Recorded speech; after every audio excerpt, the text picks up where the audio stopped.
بسم اللہ الرحمن الرحیم۔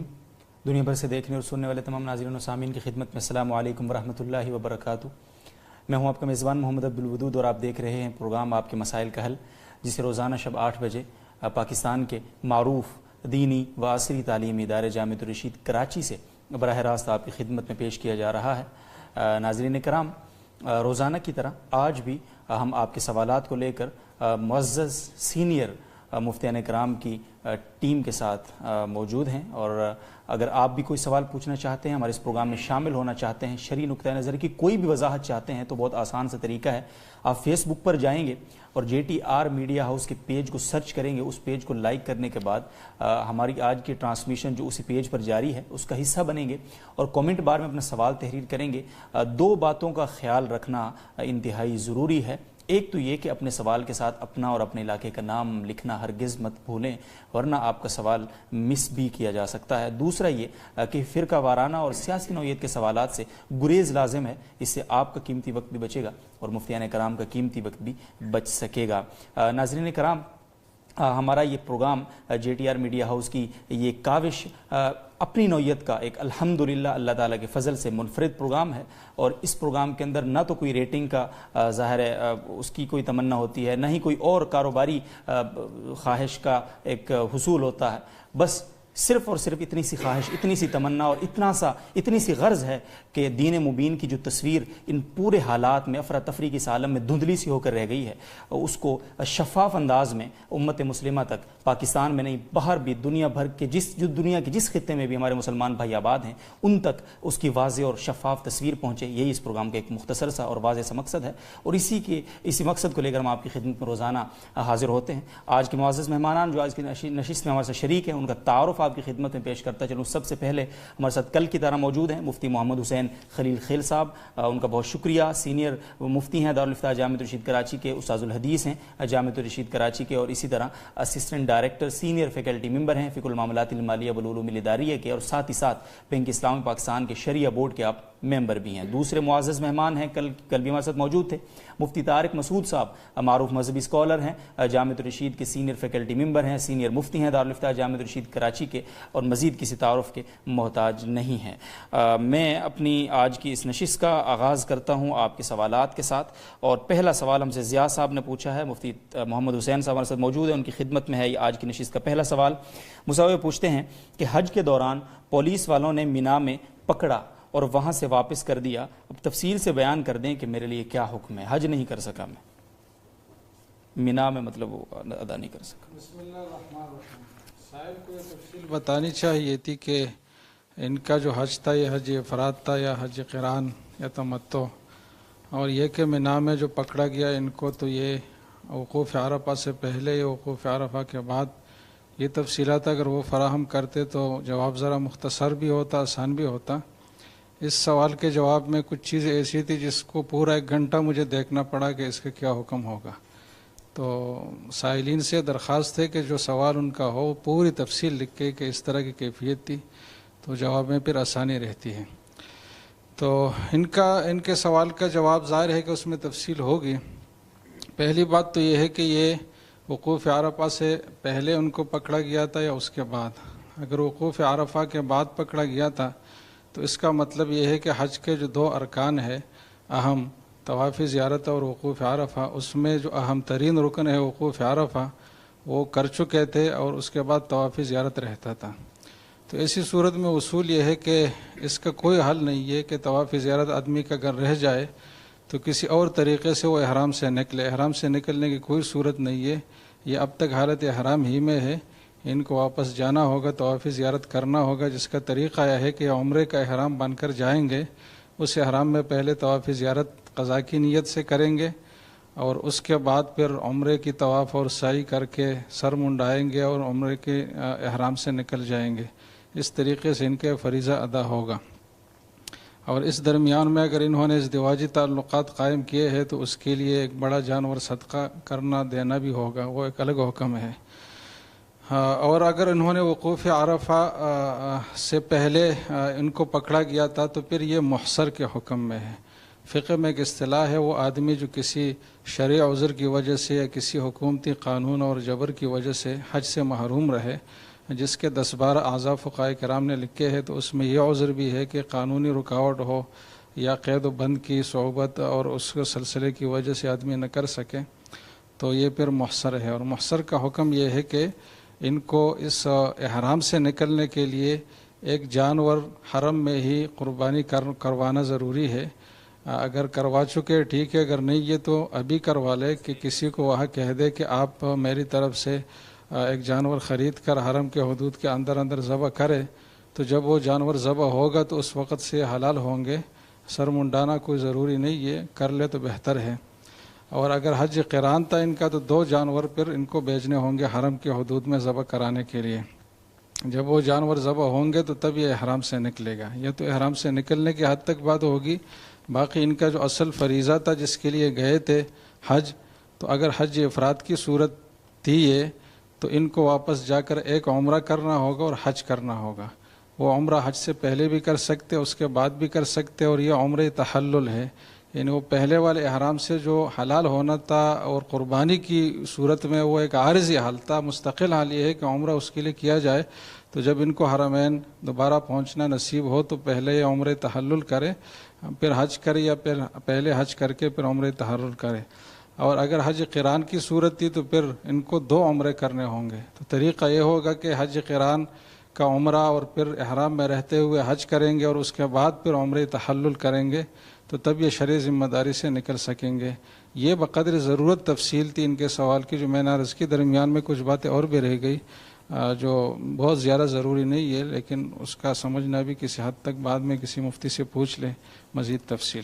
جی بہت بہت شکریہ مصعب، اور میں ان ناظرین کی خدمت میں عرض کرنا چاہتا ہوں جو اپنے سوال کا جلدی جواب چاہتے ہیں، جلدی اور ناراض بھی ہوتے ہیں، کہ جس طرح آپ نے سنا مصعب سے کہ ایک سوال کا جواب دیکھنے کے لیے 1 گھنٹہ ان کو صرف کرنا پڑا ہے، تو بعض اوقات ایک سوال کے جواب میں اتنا وقت بھی درکار ہوتا ہے اس کی تحقیق کے لیے، تاکہ آپ تک اچھا مدلل اور مستند جواب پہنچے۔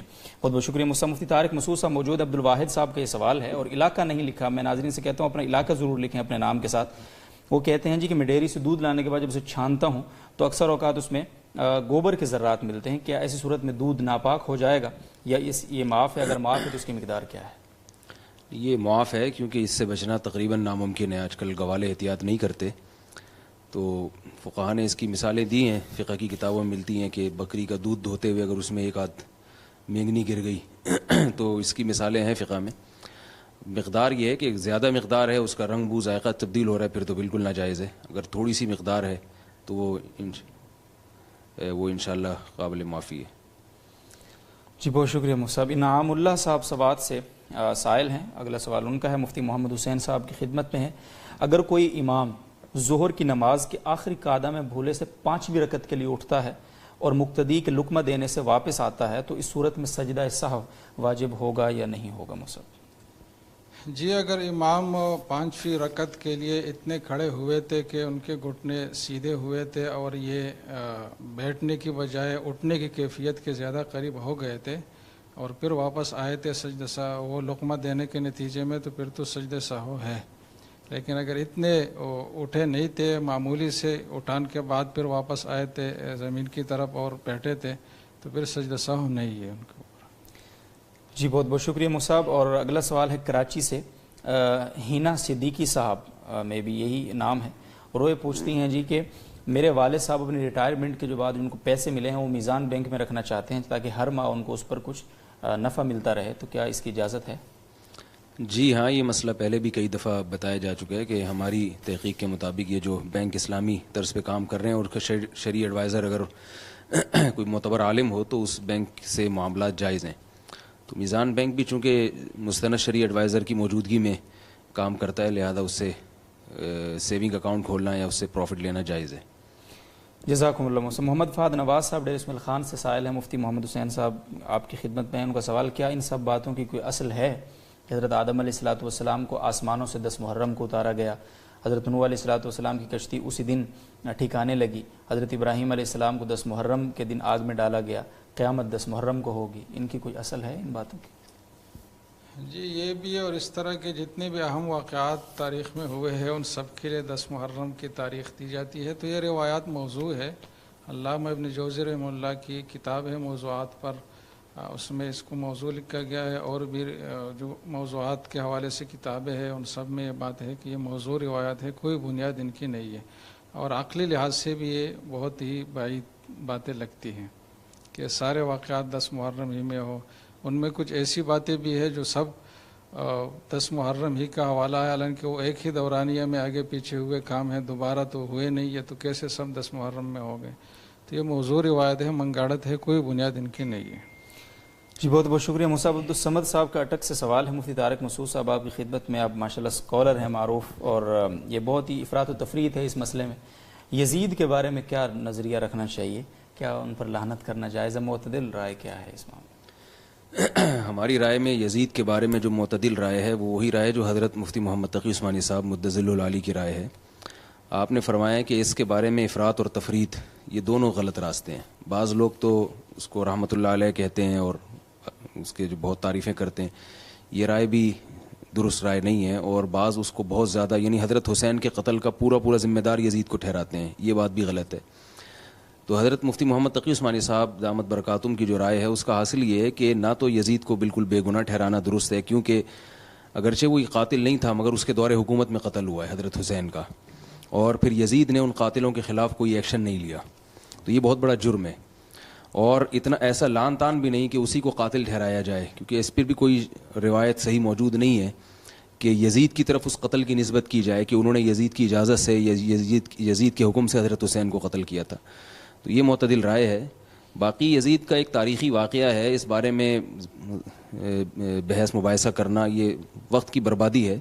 جو مسائل ہیں جن کا قیامت کے دن ہم سے سوال ہوگا، حلال و حرام اور اپنے فرائض واجبات، ہمیں اس کی فکر کرنی چاہیے۔ تلک امۃ قد خلت لہا ما کسبت ولکم ما کسبتم، اللہ نے بنی اسرائیل کے واقعات بیان کر کے فرمایا کہ یہ قوم تھی جو گزر چکی، جو اعمال انہوں نے کیے ہوں گے اچھے اعمال ان کا ان کو بدلہ ملے گا، جو برائیاں انہوں نے کی ہوں گی اس کا ان پر وبال آئے گا۔ تو یزید یا اس جیسے اور بھی دیگر جو حکمران ہیں، اگر انہوں نے کوئی اچھا عمل کیا ہوگا تو ان کو بدلہ ملے گا، اگر برائی کی ہوگی تو ان پر اس کا وبال آئے گا۔ تو ہمیں اپنی فکر زیادہ کرنی چاہیے کہ ہم کیسے ہیں، ہمارے کیا اعمال ہیں، اس کی طرف توجہ زیادہ دینی چاہیے۔ بہت بہت شکریہ مصعب۔ اور اگلا سوال ہم سے پوچھا ہے جی محمد اسماعیل صاحب نے، اور مفتی محمد حسین صاحب سے اگین یہ سوال ہے، فوج میں چیک پوسٹوں پر جوانوں کو جو راشن ملتا ہے کیا وہ اس کو بیچ سکتے ہیں؟ جبکہ راشن اسکیل کے مطابق دیا جاتا ہے، اور اسکیل کی مقدار اتنی زیادہ ہوتی ہے کہ جوان اگر پیٹ بھر کر کھائے تب بھی بچ جاتا ہے، اگر نہیں بیچ سکتا تو اس کا کیا کیا جائے؟ ضائع کر سکتے ہیں یا بیچ سکتے ہیں؟ دونوں میں جی، تو اس میں ایک اصولی بات ہے، اور وہ یہی ہے کہ اگر ان کو مالک بنایا جاتا ہو اس راشن کا، اور مالک بنائے جانے کی علامت یہ ہے کہ ان کو جب راشن دی جائے تو پھر ان سے کوئی پوچھ گچھ نہ ہو کہ کہاں استعمال ہوا اور کتنی مقدار میں، اور اگر کچھ بچ گیا ہے تو اس کی واپسی کا مطالبہ، ایسی کوئی چیز نہ ہو، تو اس کا مطلب ہے ان کو مالک بنایا جاتا ہے۔ تو جب مالک بنایا گیا تو ان کے بعد پھر اختیار ہے کہ اس کو اپنے استعمال میں لائے، بیچے، کچھ اپنے استعمال میں لائے، کچھ بیچے، جو بھی کچھ کرے، اور سب چیزوں کا اختیار ہے۔ جیسے کہ اپنے ایک مملوکہ چیز میں تصرف اور ڈسپوزل کا ایک حق ہوتا ہے، تو وہ یہاں بھی ہے۔ البتہ اگر مالک نہ بنایا جاتا ہو، صرف اپنی کفایت کی حد تک ان کو راشن دیا جاتا ہو، اور ضابطہ یہ ہو کہ جو بچ جائے اس کو واپس کیا جائے، تو پھر یہ مالک نہیں ہے۔ تو اگر اپنے استعمال میں جو آئے وہ تو ٹھیک ہے، لیکن اگر اس سے کچھ زائد ہے تو پھر وہ واپس کرنا ضروری ہوگا۔ لیکن یہ جو پہلی والی صورت ہے وہ زیادہ ظاہر ہے کہ ان کو مالک بنایا جاتا ہے، لہٰذا اس میں کوئی بھی تصرف درست ہے۔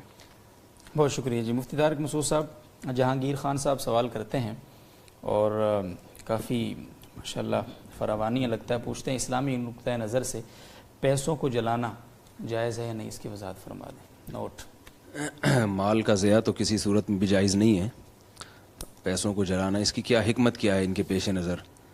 بعض دفعہ ایسا ہوتا تھا صوفیہ کرام جو ہے وہ مال کی محبت نکالنے کے لیے مریدوں سے نوٹ جلوایا کرتے تھے، تو ایسی کوئی صورتحال ہے تو وہ پھر اپنے شیخ سے پوچھیں کہ وہ اس کے علاوہ اگر کوئی اور راستہ ہے تو وہ کیوں اختیار نہیں کر رہے، اسی میں کیا مصلحت ہے؟ اصل حکم یہی ہے کہ مال کا ضیاع ہے جو کہ جائز نہیں ہے، اور خلاف قانون بھی ہے یہ۔ جی بالکل، بہت شکریہ جی۔ ضیاء فاروق صاحب کا سوال ہے جی اگلا، اور وہ کہتے ہیں کہ ایک بندے کا پیسہ کمپنی میں بند ہو تو جتنے سال پیسہ بند رہا ہے، پیسے ملنے کے بعد ان سب سالوں کی زکوٰۃ ادا کرنا ضروری ہے اس پر؟ جی تو یہ جو پیسے کی بندش ہے، نہ ملنا ہے، یہ اگر اس حد تک ہو کہ یہ مایوس ہو چکے ہو اور کوئی ظاہری علامات بھی اس پیسے کے ملنے کے نہ ہوں، مثلا قانونی چارہ جوئی کا حق اور پھر ان کو اس کا اختیار ہونا اور پھر ان کے لیے آسان ہونا اس کا، یا کوئی اور صورت اصولی کی کوئی بھی صورت نہ رہی ہو اور یہ مایوس ہوئے ہوں اور پھر اتفاق سے وہ پیسے مل گئے، تو ان کی تو گزشتہ کی زکوٰۃ نہیں ہے۔ لیکن اگر بالکل مایوسی کی صورت نہ ہو، صرف یہ ہے کہ پیسے نہیں ہے ان کے پاس تو اس وجہ سے دیر کر رہے تھے، تو پھر گزشتہ کی زکوٰۃ بھی ہے۔ جی بہت بہت شکریہ مصعب۔ علی گڑھ انڈیا سے عبدالواحد صاحب سائل ہیں۔ مفتی طارق مسعود صاحب، اسماء حسنہ جو ہیں بغیر الف لام کے پڑھ سکتے ہیں یا الف لام کے ساتھ ان کو پڑھنا ضروری ہے؟ اسماء حسنہ الف لام کے بغیر بھی پڑھے جا سکتے ہیں، لیکن بہتر یہی ہے کہ جس طرح وہ نام لکھے ہوئے ہیں اسی طرح پڑھا جائے ان کو، جیسے القادر، الخالق، الباری، المصور، تو قادر، خالق، باری بھی کہا جائے گا، لیکن اس میں جب ایک جو طریقہ ہے الخالق، الباری، تو اسی کے ساتھ پڑھنا اس کا زیادہ بہتر ہے۔ جی بہت شکریہ۔ اسی کے ریلیٹڈ ایک سوال ہے، محمد فہد نواز صاحب پوچھ رہے ہیں شفیع اللہ یا شفیع الرحمن جیسے نام رکھنا یہ جائز ہے؟ جی ہاں جائز ہے، شفیع اللہ، شفیع الرحمن نام۔ جی بہت شکریہ جی۔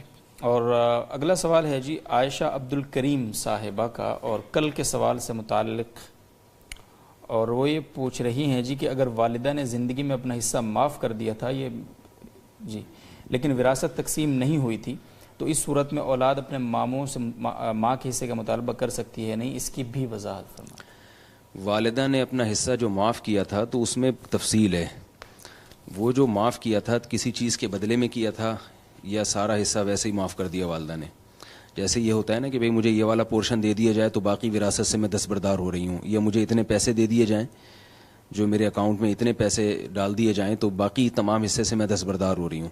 اگر ایسی کوئی صورت تھی کہ کچھ تھوڑا بہت وراثت لے کے باقی سے دستبردار ہوئی ہیں تو وہ دستبرداری درست ہو گئی، اب ان کے بچوں کو وراثت مانگنے کا حق حاصل نہیں ہے۔ ایسی صورت نہیں تھی تو پھر یہ دیکھا جائے گا کہ والدہ نے جو جس حصے سے دستبردار ہوئی ہیں وہ اگر کوئی پراپرٹی تھی تو اس میں یہ دیکھا جائے گا کہ وہ قابل تقسیم تھی یا نہیں تھی۔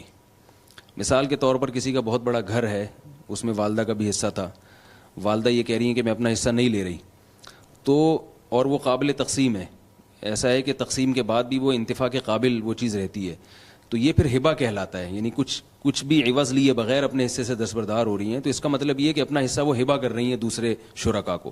تو ہبہ میں یہ ضروری ہے کہ جو چیز قابل تقسیم ہوتی ہے وہ جب تک باقاعدہ تقسیم نہ ہو ہبہ کا تحقق نہیں ہوتا، کیونکہ وہ باقاعدہ الگ حصہ کر کے پھر ان کو دینا پڑے گا، تو پھر اس سے قبضے کا تحقق ہوگا۔ یا یہ کہ وہ چیز قابل تقسیم ہی نہ ہو، اتنا چھوٹا گھر ہو جس میں تقسیم ممکن ہی نہ ہو، تو ایسی صورت میں بھی ہبہ درست ہے۔ لیکن اگر وہ چیز قابل تقسیم تھی اور والدہ نے صرف زبانی کلامی کہا، باقاعدہ حصے الگ کر کے ان کے حوالے نہیں کیے گئے یا تقسیم نہیں ہوئی، تو پھر یہ والدہ کی طرف سے ہبہ درست نہیں تھا، یعنی ہبہ تو تھا مگر یہ ہبہ تام نہیں ہوا، تو اور یہ پراپرٹی جو تھی بدستور والدہ ہی کی ملکیت میں تھی، لہذا ان کے انتقال کے بعد بچوں کو بھی حق حاصل ہوگا۔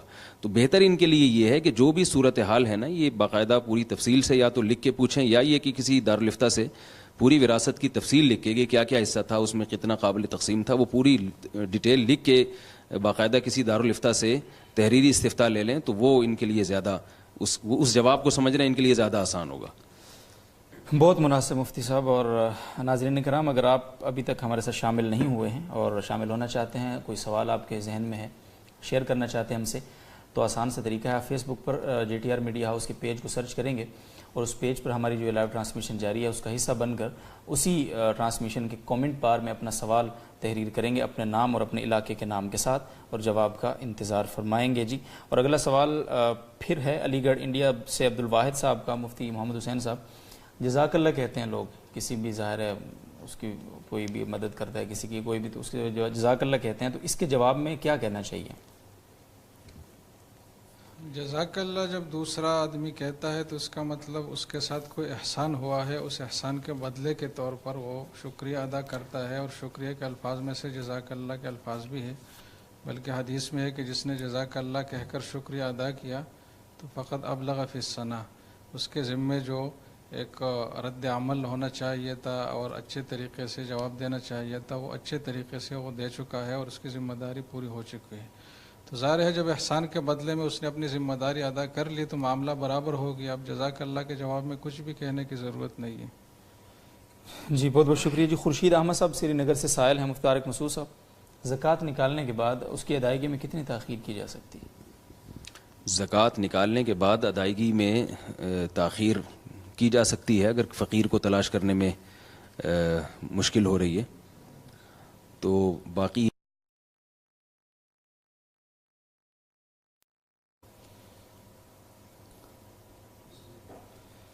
جی مفتی محمد حسین صاحب آپ سے اگلا سوال ہے. جی عبدالوقار صاحب پوچھ رہے ہیں ہندوستان سے کہ اگر وضو کرنے والے عضو جیسے انگلی، ہاتھ یا پیر پر پٹی بندھی ہو تو اس کا تیمم کیا جا سکتا ہے؟ نہیں جی، تیمم وہاں ہوتا ہے جہاں پانی میسر نہ ہو اور اس کے لیے تو بہت زیادہ خرچہ کرنا پڑتا، اس کی استطاعت بھی نہ ہو. ایسی صورت میں کہ کچھ اعضاء پر جراحتیں ہے جس پر پٹیاں ہے تو اس پہ پھر مسح کرنے کا حکم ہے کہ جو اعضاء دھوئے جا سکتے ان کو دھویا جائے اور جو نہیں دھوئے جا سکتے تو پھر ان پر مسح کیا جائے. مسح کرنے کا مطلب گیلی انگلیاں اس کے اوپر پیر دی جائے، کم از کم 3 انگلیاں، تو اس سے ایسا سمجھا جائے گا وہ اعضاء دھوئے گئے ہیں. تو تیمم کی اجازت نہیں ہے، مسح کا حکم ہے اس صورت میں. بہت شکریہ. جی محمد ایاز صاحب لاہور سے پوچھتے ہیں. جی مفتی طارق مسعود صاحب، ایک شخص تنہائی میں بیٹھا اور طلاق کا لفظ 3 مرتبہ بولتا ہے لیکن ارادہ اپنی زوجہ کو طلاق کا نہیں تھا، کیا اس سے طلاق واقع ہو جائے گی؟ یعنی ذکر کر رہا تھا شاید وہ سے بیٹھ کے. اگر وہ اپنی بیوی کی طرف نسبت کر کے کہتا ہے کہ میری زوجہ کو طلاق ہے یا بیوی کے نام لے کے کہتا ہے تو طلاق واقع ہو جائے گی، بے شک نیت نہ بھی ہو. اور اگر وہ بیوی کی طرف نسبت کیے بغیر ایسے ہی کہتا ہے طلاق ہے اور باقاعدہ اس کی نیت ہے کہ بیوی کی طلاق نہیں ہے جیسے کہ یہ بتا رہے ہیں تو پھر طلاق واقع نہیں ہوگی. بہت شکریہ جی صاحب. اور عاطف عباسی صاحب سائل ہیں. جی مفتی محمد حسین صاحب، امام سجدہ صاحب کے لیے سلام پھیرتا ہے اور مسبوق نے بھی یہ جانتے ہوئے کہ میری رکعت باقی ہے سلام پھیر دیا، تو اس کی نماز ہو جائے گی یا لوٹانی پڑے گی؟ اگر مسبوق نے امام کے ساتھ ہی سلام پھیرا ہو اور مطلب یہ کہ سلام کے الفاظ امام نے مکمل کیے نہیں، یہ کہ اس نے بھی سلام پھیر دیا، تو پھر تو کچھ نہیں ہے اس کے اوپر.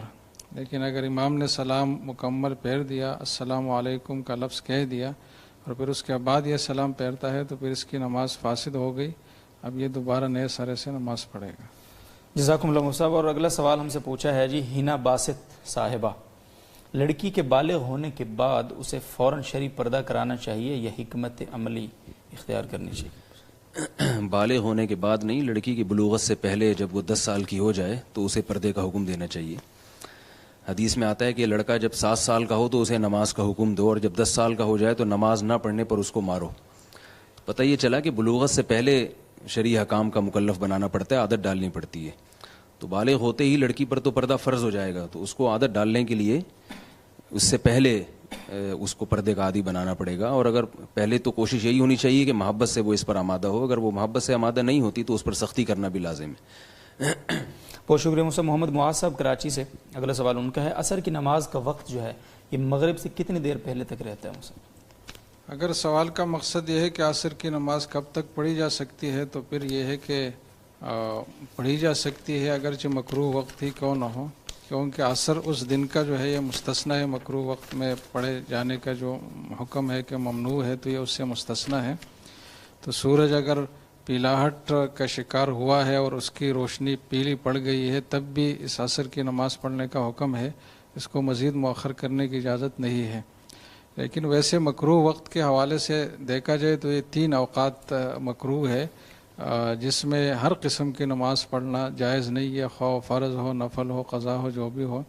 تو اس میں ایک سورج جب عین طلوع کا وقت ہو سورج کا، دوسرا عین زوال کا وقت، تیسرا عین غروب کا وقت. لیکن سورج جو ہے یہ کوئی معمولی چیز نہیں ہے کہ ایک لمحے میں طلوع یا غروب یا اس کا زوال ہو. یہ ایک عمل ہے مسلسل جس پہ کچھ وقت لگتا ہے. تو فقہائے کرام نے اس کی تحدید یہ کی ہے کہ جب سورج طلوع ہو رہا ہو تو اس میں مکروہ وقت وہاں تک ہے جب تک اس کو بآسانی دیکھا جا سکتا ہو، جس کی مقدار ایک نیزے کے بقدر اونچا ہونے کی بتائی گئی تھی، اور اس طرح غروب ہونے میں بھی یہی مقدار ہے.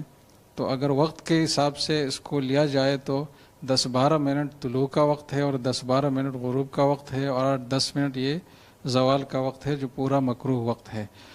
تو جو عصر سے مغرب سے پہلے جو مکروہ وقت کا شروع ہونا ہے تو یہ تقریباً 10-15 منٹ پہلے شروع ہوتا ہے. یہ عام جو حالات ہے اور جو نقشے اس کے حساب سے باقی ہر علاقے کے حساب سے یہ وقت آگے پیچھے بھی ہو سکتا ہے. تو سب سے آسان طریقہ یہ ہے کہ اپنے علاقے میں عصر کی نماز کا جو نقشہ ہے وہ دیکھا جائے. جو انتہائی وقت لکھا ہوا ہے تو مطلب یہ ہے کہ اس کے بعد جو وقت ہے مغرب تک یہ مکروہ وقت ہے. تو اس میں پھر نماز پڑھنے سے نفل وغیرہ قضا پڑھنے سے اجتناب کریں. بہت شکریہ مسلم صاحب. آپ ہی سے سوال، یہ لائیو سوال ہے اور یہ فقی فاروقی صاحب کل بھی پوچھا انہوں نے، دہلی سے، انڈیا سے سوال کر رہے ہیں. وہ پوچھتے ہیں کہ مسائل کے لیے، روزمرہ کے مسائل کا حل، جیسے کتابیں ہوتی ہیں، کوئی اچھی سی کتاب اس کی نشاندہی کر دیں، اور اسی طرح کوئی مستند اور آسان سی تفسیر قرآن، کوئی اس کی نشاندہی فرمائیں. روزمرہ کے مسائل کے لیے جو عوام کے لیے قابل فہم بھی ہو، 2 کتابیں زیادہ اہم ہے. ایک بیشتی زیور ہے حضرت حکیم الامہ اشرف علی تھانوی رحمہ اللہ کی، اور ایک عمدۃ الفقہ کے نام سے کتاب ہے. تو یہ 2 کتابیں کافی ہے روزمرہ کے جو مسائل ہیں ان کے حوالے سے. باقی تجارتی مسائل کے حوالے سے تو حضرت مفتی تقی عثمانی صاحب کی کتاب ہے اسلام اور جدید معاشی مسائل، جو ان کی جہاں جہاں بھی معاشی حوالے سے مسائل انہوں نے فقہی بتائے ہیں تو سب کا مجموعہ ہے. اور اس حوالے سے ایک اور کام بھی ہو رہا ہے انشاءاللہ، تو وہ بھی جب ہو جائے گا تو ایک اور اضافہ ہو جائے گا کتابوں میں. تو تجارتی حوالے سے وہ ہے، اور عبادات اور عقائد کے حوالے سے باقی 2 کتابیں. تفسیر قرآن بھی پوچھیں. ہاں، تفسیر قرآن کے حوالے سے حضرت مفتی شفیع صبر رحمہ اللہ کے جو تفسیر ہے معارف القرآن، اور اسی طرح معارف القرآن ہی کے نام سے مولانا ادریس خان دہلوی رحمہ اللہ کی تفسیر، یہ کافی ہے. اور اگر کوئی زیادہ تعمق چاہتا ہے، عالم ہے، سمجھتا ہے وہ فقہی اور علمی اور منطقی اور تفسیر اصطلاحات کو، تو اس کے لیے بیان القرآن ہے پھر، اور فتح تفسیر عثمانی ہے. تو ان 2 سے وہ استفادہ کر سکتے ہیں. جی بہت بہت شکریہ. مجھے شفیع الرحمان صاحب قطر سے پوچھ رہے ہیں، جو طارق مسعود صاحب، پیکٹ میں جو مرغی آتی ہے اس کا کھانا ٹھیک ہے یا نہیں؟ حالانکہ اس پر لکھا ہوتا ہے کہ اس میں جو مرغی ہے اس کو اسلامی طریقے کے مطابق ذبح کیا گیا ہے. اس کی وضاحت فرمائیں. کہ اگر مرغی کسی اسلامی ملک میں کٹ رہی ہے اور پیک ہو رہی ہے تو اس پہ یعنی اس میں تحقیق ضروری نہیں ہے، اس کو حلال ہی سمجھا جائے گا. لیکن یہ اگر یہ کسی غیر مسلم ملک کی بات کر رہے ہیں کہ وہاں پر مرغی پیک ہوئی ہے اور اس پر حلال لکھا ہوا ہے، تو اس پہ حلال لکھا ہونا کافی نہیں ہے. اس میں یہ ضروری ہے کہ آپ تحقیق کریں، کسی کوئی مستند ادارہ ہو جس پر آپ کو اعتماد ہو، وہ اگر اس کی گواہی دیتا ہے کہ یہ حلال ہے تو ٹھیک ہے، ورنہ وہاں بہت ساری مردار مرغیوں پر بھی حلال کا اسٹیمپ لگا ہوتا ہے، اس سے وہ حلال نہیں ہوگی. بہت شکریہ جی صاحب. احسان حفیظ صاحب پوچھ رہے ہیں، جی مفتی محمد حسین صاحب، کمیٹی ڈالنا یہ جائز ہے یا ناجائز ہے؟ جی کمیٹی اگر باہمی تعاون کی نیت سے ہو تو جائز ہے، اور باہمی تعاون کی نیت سے ہونے کی ایک واضح علامت یہ ہے کہ ایک تو یہ ہے کہ اگر کوئی شریک درمیان میں نکلنا چاہے، وہ کمیٹی کو جاری نہیں رکھ سکتا، تو اس کو نکلنے کی اجازت ہو، اس پر کوئی جبر نہ ہو کہ آخر تک وہ رہے. اور دوسرا یہ ہے کہ جو قرآن دازی کا عمل اس میں ہوتا ہے یہ محض آسانی کی خاطر ہو کہ کوئی ناراض نہ ہو، یہ کوئی لازمی اس کو نہ سمجھا جائے، قرآن دازی کے جو نتائج ہے اس کو لازمی نہ سمجھا جائے. لہٰذا اگر کسی کو ایک واضح طور پر ضرورت پیش آئے اور اس کا نمبر نہ بھی ہو تو بھی باقی شرکاء اس کو بخوشی دے دیں. اگر یہ 2 باتیں اس میں پائی جاتی ہے تو مطلب یہ امدادی باہمی کی ایک صورت ہے، اور اس کی پوری حقیقت جو ہے وہ قرض لینے دینے کی ہے کہ میں نے آپ کو قرض دیا، جو پہلی کمیٹی جس کی نکلی، اور وہ جو ادائیگی کرتا رہے گا تو قرض کی ادائیگی شمار ہوگی. تو یہ قرض لینے دینے کی ایک صورت ہے. بہت بہت عنایت مفتی صاحب. ثاقب مرتضیٰ صاحب پوچھ رہے ہیں، جی کہ آدمی نے قرآن مجید نہیں پڑھا ہوا ظاہر پہلے، تو اب وہ قرآن مجید پر انگلی رکھ کر بسم اللہ الرحمن الرحیم پڑھتا ہے، تو کیا ایسا کرنا ٹھیک ہے اس کے لیے؟ جی نہیں، ایسا کرنا ٹھیک نہیں ہے. اس کو چاہیے کہ قرآن مجید سیکھنے کی کوشش کرے. اگر وہ مکمل صحیح نہیں سیکھ پاتا تو جتنی اس کے اندر استطاعت ہے، ظاہر ہے ایسا تو کوئی بھی نہیں ہو سکتا کہ بالکل ہی کوئی لفظ ہی زبان سے نہ نکل سکتا ہو. جتنی اس کے اندر استطاعت ہے وہ اس استطاعت کے بقدر سیکھے. اور اگر اٹک کر بھی پڑھتا ہے تو رسول اللہ صلی اللہ علیہ وسلم نے فرمایا کہ جو قرآن میں اٹکتا ہے اس کو 2 اجر ہیں. ایک اجر تو قرآن پڑھنے کا، دوسرا اس مشقت کا. تو ایسا شخص زیادہ نہیں پڑھ سکتا، تھوڑا پڑھ لے لیکن کوشش کرے سیکھنے کی. جی بہت خوب صاحب. اور احسن محسن صاحب کراچی سے سائل ہیں، جی میں نے زمین کرائے پر دی ہوئی ہے، سالانہ 80,000 فی ایکڑ وصول کرتا ہوں. سوال یہ ہے کہ اس کا عشر کس کے ذمہ ہے، مالک کے یا کرایہ لینے والے کے ذمہ ہوگا؟ اگر وہ ادا نہیں کرے گا تو اور اس کے ذمہ ہے تو کیا مالک گناہگار ہوگا یا نہیں؟ جی اس میں ایک بات تو یہ ہے کہ ان دونوں میں سے جو بھی اوشر ادا کرے گا تو وہ درست ہے اور دوسرے پر اس کی ادائیگی پر لازم نہیں ہے. ویسے ضابطے کی بات یہ ہے ایسی صورت میں کہ دیکھا جائے گا کہ بچت کس کو زیادہ ہو رہی ہے, نفع اور فائدہ کس کو زیادہ مل رہا ہے. جس کو فائدہ زیادہ ہوگا اوشر بھی اسی کے اوپر ہوگا. لہٰذا اگر مالک کو فائدہ زیادہ ہے, یعنی جو فصل حاصل ہوئی اور اس کرایہ دار کے جو اس پہ اخراجات ہوئے ہیں, اس فصل جو آمدن اس کو حاصل ہوئی ہے اس کا, اور ان کو جو کرائے کی مد میں 80,000 فی ایکڑ مل رہا ہے, اس کا اگر ہم موازنہ کریں تو یہ زیادہ فائدے میں ہو تو پھر ان کے اوپر اوشر ہے, اور اگر وہ زیادہ فائدے میں ہو تو ان کے اوپر اوشر ہے. ضابطہ اس میں یہ ہے. جی بہت بہت عنایت صاحب. احسان اللہ شاہ صاحب پوچھ رہے ہیں, جی مفتی طارق مسعود صاحب, ایف ایم ریڈیو میں بطور ایک کمپیوٹر آپریٹر کے جاب کرنا یہ کیسا ہے, جائز ہے ناجائز ہے؟ دیکھیں, کمپیوٹر آپریٹر کی جاب کرنا, اس میں اس کا تعلق اس سے ہے کہ وہ آپریٹر کام کیا کرتا ہے. اگر وہ گانوں وغیرہ کی جو ہے وہ ایسے سافٹ ویئر بناتا ہے جس سے گانے وغیرہ چلائے جاتے ہیں, یا کوئی بھی ایسا ناجائز کام, ڈرامے, فلمیں, گانے, ان چیزوں میں معاون اور مددگار بنتا ہے تو جائز نہیں ہے. اور ایف ایم میں اگر وہ صرف جو ایڈورٹائزمنٹ ہے اس حد تک اس کا کام ہے, یا یہ کہ جو نیوز چینل ہیں, جو نیوز ایف ایم ریڈیو سے پیش کی جاتی ہیں, اس حد تک اس کی ایکٹیویٹیز ہیں تو وہ جائز ہے. تو اگر دونوں کام ملے جلے ہو رہے ہیں تو ظاہر ہے اس کے لیے جائز نہیں ہے پھر یہ کام کرنا. اس لیے جائز نہیں ہے کہ اس کو ناجائز کام کا لازمی ارتکاب کرنا پڑتا ہے, اسے پھر ایسی جاب چھوڑ دینی چاہیے. آمدن کا جہاں تک تعلق ہے, انکم جو حلال ہوگی اس کی, اس میں یہ دیکھا جائے گا کہ کتنا کام جائز ہے اور کتنا ناجائز ہے. تو وہ ٹائم کے حساب سے یہ اس کو دیکھ لے کہ بھئی میں اتنا ٹائم جائز کام میں لگاتا ہوں, اتنا ناجائز کام میں لگاتا ہوں, تو اس حساب سے اپنی پرسنٹیج اس کو صدقہ کرنی پڑے گی. یعنی جتنی دیر ناجائز کام میں لگ رہے ہیں اس کے, تو اتنے فیصد تنخواہ اس کو وہ حرام ہوگی اور وہ صدقہ کرنی پڑے گی. بہت شکریہ جی. مفتی محمد حسین صاحب, اگین ایک کویسچن ہے وہی عشر کے حوالے سے. محمد ہاشم ذاکر صاحب لورا لائی بلوچستان سے پوچھتے ہیں, ایک شخص نے باغ کے میوے کو فروخت کیا ہے, اب عشر جو ہے وہ بیچنے والے پر ہے یا خریدنے والے پر ہے؟ اگر باغ کو اس کے پل پکنے سے پہلے فروخت کیا گیا ہو تو پھر تو خریدار پر ہے, لیکن اگر پل پک چکا ہے اس کے بعد یہ بیچتا ہے تو پھر بیچنے والے پر ہے.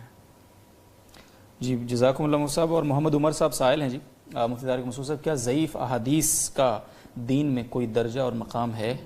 اس کی وضاحت فرمائیں. یہ سوال پہلے مفتی محمد حسین صاحب سے پوچھا گیا تھا, انہوں نے ماشاءاللہ بہت تفصیل سے جواب دیا تھا, تو میں اسی جواب کو, صحیح جواب تھا ظاہر ہے, اسی وجہ سے اسی جواب کو ریپیٹ کر دیتا ہوں کہ ضعیف روایات کو بالکل کالعدم قرار دینا یہ درست نہیں ہے.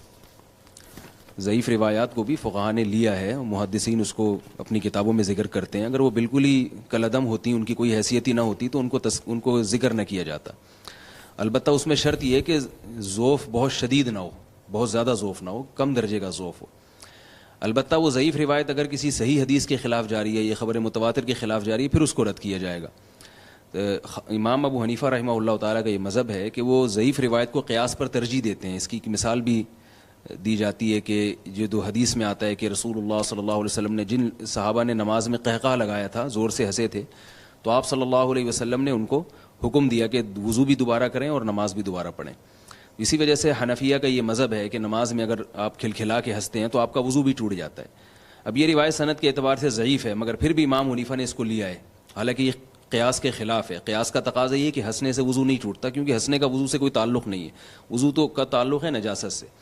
تو یہ حضرات فقہا کا مذہب نہیں ہے, نہ محدثین کا مذہب ہے کہ ضعیف روایات کو بالکل ہر لحاظ سے کالعدم قرار دے دینا. اگر اس میں ذوف شدت, یعنی شدت والا ذوف نہیں ہے, تو اس پر عمل کیا جائے گا. اور جیسے انہوں نے بتایا تھا کہ یہ بھی انکار حدیث کی ایک صورت ہے, کیونکہ روایات میں ضعیف روایات ہمارے پاس زیادہ ہیں, تو حدیث کے انکار کی ایک صورت ہے کہ آپ ضعیف روایات کا بالکل ہی انکار کر دیں. تو ظاہر ہے چونکہ جب آپ روایت کا انکار کریں گے تو پھر آپ کو اپنی عقل سے مسئلہ گھڑنا پڑے گا. لوگ اس پہلو کو تو دیکھ رہے ہوتے ہیں کہ انہوں نے ماشاءاللہ بڑی, ان کا معیار بہت اونچا ہے روایات کے معاملے میں, یہ ذرا سا بھی روایت میں ذوف ہو تو یہ اس کو مسترد کر دیتے ہیں. تو اس پہلو کو تو دیکھ رہے ہوتے ہیں, لیکن اس پہلو کو نہیں دیکھ رہے ہوتے جب یہ حدیث کو رد کرتے ہیں, پھر اپنی عقل سے مسائل کا استنباط کرتے ہیں. تو اس ضعیف روایت میں امکان تو تھا نا کہ نبی صلی اللہ علیہ وسلم نے فرمایا ہو, امکان تھا تبھی تو اس کو ضعیف کہا ہے, ورنہ اس کو موضوع کہا جاتا, من گھڑت روایت کہا جاتا. امکان تھا, لہذا اپنی عقل سے کوئی مسئلے کا استنباط کرنے کی بجائے اس روایت کا سہارا لے لینا یہ زیادہ بہتر ہے. اور خاص طور پر ضعیف روایت ایسی ہے کہ جس پر اگر عمل ہو جیسے امام ابو داؤد نے کئی روایاتیں ذکر کی ہیں، لیکن اور آگے لکھتے ہیں کہ وعلیہ العمل عندنا، اسی پر ہمارے بلاد میں اسی پر عمل ہے. تو اس روایت وہ پھر صحت کا درجہ حاصل کر لیتی ہے، اگرچہ وہ سند کے لحاظ سے ضعیف ہوتی ہے، لیکن چونکہ مشائخ کا اس پر عمل رہا ہوتا ہے اور اس پر فتویٰ دیا گیا ہوتا ہے، تو اس کی تائید سے وہ روایت قابل قبول بن جاتی ہے. تو بعض لوگ صرف روایت کی سند کو دیکھ کر ہر قسم کی روایتوں کو مسترد کر دیتے ہیں. ایسا نہیں ہے، یہ علم حدیث سے جاہل ہونے کی دلیل ہے. اس میں تلقی بالقبول کا بھی ہے، دیکھا جاتا ہے کہ اس کو اسلاف کے دور میں کتنی مقبولیت حاصل ہوئی ہے یا اس پر کس طرح سے عمل کیا گیا ہے. تو یہ سب چیزیں اس روایت کی تائید کا ذریعہ بن کے اس کو درجہ صحت تک پہنچا دیتی ہیں. بہت بہت شکریہ مصعب. اور ناظرین کرام، آپ کی ظاہر تجاویز آپ کی آتی رہتی ہیں اور ہم آپ کی تجاویز کا بہت خیال بھی کرتے ہیں آپ کے شکریہ کے ساتھ، اور آپ کی بہت بہت عنایت، آپ اتنی محبت دیتے ہیں. ابھی ایک تجویز آئی ہے اور پہلے بھی آئی ہے، ظاہر ہے کہ تجارت کے حوالے سے مستقل طور پہ مستقل بنیادوں پہ بیانات کی اور پروگرام کی ضرورت ہے. انشاءاللہ J T R media house اس پر غور و فکر کر رہا ہے کہ آپ کی سہولت کے پیش نظر مستقل طور پر تجارتی مسائل کا ایک الگ سیگمنٹ ہو جو آپ تک پہنچائے، صرف تجارتی مسائل اس میں ڈسکس کیے جائیں. انشاءاللہ اس پر غور و خوض جاری ہے. آپ سے دعاؤں کی درخواست، اللہ تعالیٰ آسانیاں پیدا فرمائے. جی محمد ہاشم صاحب کا پھر ایک اور سوال ہے لورالائی سے. ایک شخص دوسرے آدمی کو چند بکریاں دیتا ہے، ان کی قیمت تقریباً 1 لاکھ ہے. دوسرا شخص انہیں چراتا ہے، ان کے بچے پیدا ہوتے ہیں اور ان بچوں کو بیچ دیتا ہے اور پہلے آدمی کو 1 لاکھ روپے واپس کرتا ہے. پھر باقی بکریوں میں دونوں برابر کے شریک ہو جاتے ہیں. کیا یہ صورت جائز ہے مصعب؟ یہ آج کل ایک عام طریقہ ہے کہ ایک آدمی کے جانور ہو دوسرے کو پالنے کے لیے دے اور یہ طے ہو کہ اس کے جو بچے ہوں گے یا اس کے جو آمدن ہوگی دودھ وغیرہ کی صورت میں اس کو پھر آدھا آدھا کیا جائے گا. تو یہ بکریوں میں اور باقی جانوروں میں بھی یہ صورت رائج ہے. اصولی لحاظ سے یہ طریقہ کاروبار کا درست نہیں ہے کہ ایک جانب سے جانور ہے اور دوسری جانب سے ان پر محنت ہے. ایسی صورت میں ضابطہ یہ ہے کہ جتنی بھی آمدن ہے بچوں اور اون اور دودھ وغیرہ کی صورت میں وہ تو مالک کو ملے گی ساری آمدن، اور وہ جو محنت کرنے والا ہے اس کو اپنی محنت کی اجرت مثل دی جائے گی. یعنی اس جیسے آدمی جب اس جیسے کام میں اتنا وقت صرف کرے اس کی جو عام اجرت اور تنخواہ اور مزدوری ہو اس کو دی جائے گی. یہ صورت درست نہیں ہوگی کہ وہ ان جانوروں کی آمدن میں شریک ہو اور یہ اس کی اجرت قرار پائے. البتہ اگر شرکت ہی مد نظر ہو اور الگ سے اجارے اور اجرت دینے کا معاملہ مشکل لگ رہا ہو تو پھر اس کا صحیح طریقہ یہ ہے کہ وہ جو دوسرا فریق ہے جس سے کام کروانا اور محنت کروانا ہے اس کو ان جانوروں میں شریک کیا جائے، جس کا ایک طریقہ یہ ہے کہ ان جانوروں میں سے کچھ حصہ، آدھا حصہ یا 1/3 حصہ اس کو ہبہ کیا جائے، گفٹ کیا جائے. جی مفتارق مسعود صاحب، ایک لائیو سوال ہے اور وہ سوال ریاض سے ہم سے پوچھا ہے ایک خاتون نے، اور وہ یہ پوچھتی ہیں کہ میں بچوں کو ٹیوشن پڑھاتی ہوں اور جو بچوں کے والد صاحب ہیں جو مجھے ظاہر اس کی ٹیوشن فیس دیتے ہیں جو ادا کرتے ہیں وہ بینک میں کام کرتے ہیں، تو میرے لیے یہ جائز ہے اس طرح سے ٹیوشن پڑھانا ان بچوں کو؟ اگر والد صاحب سودی بینک میں جاب کرتے ہیں اور کام بھی ایسا ہے جو سود سے ریلیٹڈ ہے، اکاؤنٹنٹ ہیں وہاں پہ، یا یہ کہ کسی بھی لحاظ سے سودی لین دین کے لکھنے پڑھنے میں وہ معاون یا مددگار بنتے ہیں، تو پھر ان کی آمدن حرام ہے. اور والد ان کے بچوں کے والد کا اس کے علاوہ اگر کوئی اور کام نہ ہو، صرف یہی سورس آف انکم صرف یہی ہو، تو پھر یہ ان بچوں کی فیس ان پیسوں سے نہیں لے سکتی، کیونکہ وہ حرام سے ہی ادا کریں گے. تو حرام جیسے ان کے لیے حرام ہے، اس خاتون کے لیے بھی حرام ہے. البتہ وہ اگر کوئی اور کام بھی کرتے ہیں، یعنی ان کے سورس آف انکم کوئی اور بھی ہے، تو پھر اس خاتون پر یہ تحقیق لازم نہیں ہے کہ وہ حلال سے دے رہے ہیں حرام سے دے رہے ہیں. اس میں اصول یہی ہے کہ اگر ان کو یعنی اگر برابر بھی ہے یا غالب ان کی دوسری آمدن بھی ہے حلال کی، تو پھر وہ یہی سمجھیں گی کہ مجھے حلال سے پے کر رہے ہیں، جب تک وہ تصریح نہ کریں. بہت شکریہ مصعب. آپ ہی سے آج کی اس نشست کا آخری سوال ہے. سیدہ دعا صاحبہ کراچی سے پوچھتی ہیں لینس لگانا درست ہے؟ بند ہو گیا میرا خیال.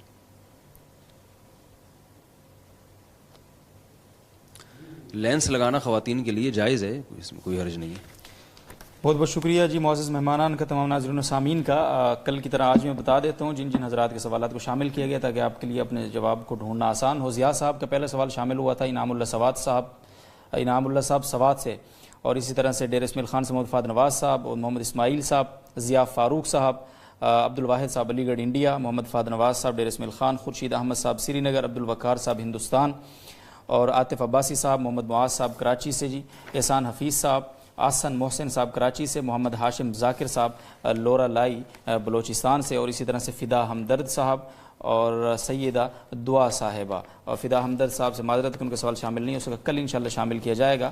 اور عبد الواحد صاحب ایک اور سوال شامل ہوا، ہینا صدیقی صاحبہ کا سوال شامل تھا، عبد الصمد صاحب اٹک سے ان کا سوال شامل تھا، جہانگیر خان صاحب، عائشہ عبد الکریم صاحبہ، عبد الواحد صاحب علی گڑھ، محمد ایاز صاحب لاہور، ہینا باسط صاحبہ، اور شفیع الرحمان صاحب قطر، ثاقب مرتضیٰ صاحب، احسان اللہ شاہ صاحب، اور آخری سوال محمد عمر صاحب۔ ان حضرات کے سوالات کو آج کی نشست میں شامل کیا گیا ہے۔ باقی ماندہ سوالات انشاءاللہ چونکہ تحقیق طلب ہوتے ہیں، ان پر تحقیق کی ضرورت ہوتی ہے، تفصیل کی ضرورت ہوتی ہے، اس لیے ان سوالات کو کل کی نشست میں شامل کیا جائے گا۔ جو سوالات آج رہ گئے ہیں اور جو سوالات آج آپ نے پوچھے ہیں، انشاءاللہ سب سوالات کل کی نشست میں آئیں گے۔ آپ سے یہی درخواست ہے کہ کل کی نشست میں شب 9:05 پہ دوبارہ ہمارے ساتھ جڑیں گے آپ، تو انشاءاللہ آپ کے جوابات آپ کو ملیں گے۔ تب تک کے لیے اجازت چاہیں گے آپ سے۔ اللہ حافظ، السلام علیکم ورحمۃ اللہ وبرکاتہ۔